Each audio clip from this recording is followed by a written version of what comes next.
All right, so today we're going to dive into a framework for something pretty fundamental. It's all about moving beyond just, existing and stepping into a life of real conscious growth, a life of genuine inner awakening. So let's start that journey. So let me ask you a quick question. Do you ever feel like you're just stuck on autopilot? Going through the motions of your daily routine, but feeling kind of limited by it all? Well, if that sounds familiar, that feeling right there, that's the exact starting point for this whole path of awareness we're about to walk down. And look, this is not about piling more stuff onto your to-do list. Not at all. It's really about a big shift in how you see things. It's about looking at your life less like a checklist of tasks and more like a real journey, a journey of awakening. The whole goal is to consciously switch off that autopilot and step into what you could call true awareness. When you boil it all down, this path really just shines a light on a choice that, well, we all have.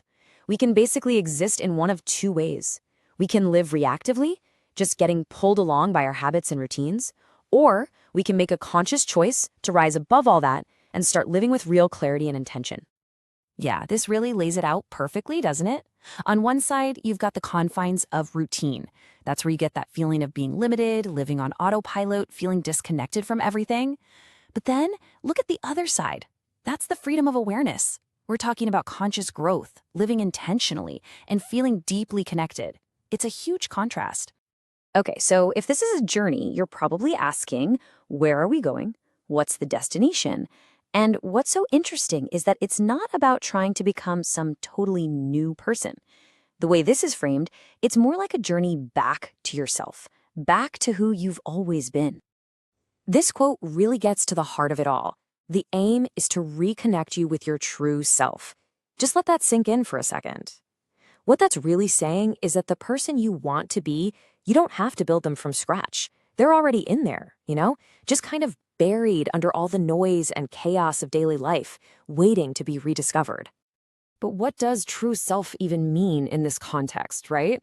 It sounds a little out there, but it's not some abstract concept. It's a very real, tangible state of being. It's what it feels like to have mental clarity, to have emotional balance, and to have this deep sense of purpose that kind of guides you. Okay, this all sounds pretty inspiring for sure, but the big question is, how do you actually do it? How do you navigate this path? You can't just wish for it. You need practical tools, right? Like a map and a compass for your own inner world. So this is where we're going to shift gears from the what to the how. The whole framework is built on three really powerful pillars. First, we've got psychology, which helps us understand how our own minds work. Then there's philosophy, which lets us wrestle with those big questions, about meaning and what's really important.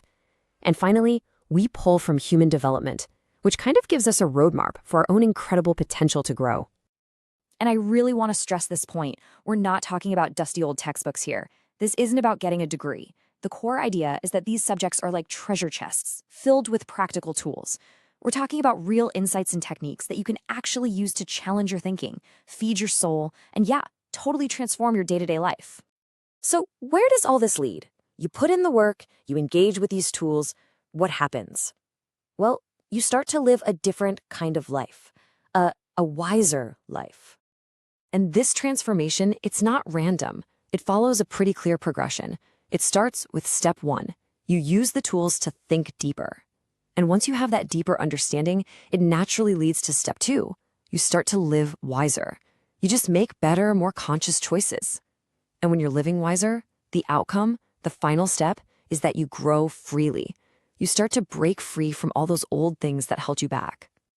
But here's maybe the most important takeaway of this whole thing. This isn't an endpoint. It's not a finish line you cross or some certificate you get in the mail. It's a completely different way of living your life. It's about embracing a new way of being, one that's all about continuous, lifelong growth. So there you have it. We've kind of walked through the whole map, right?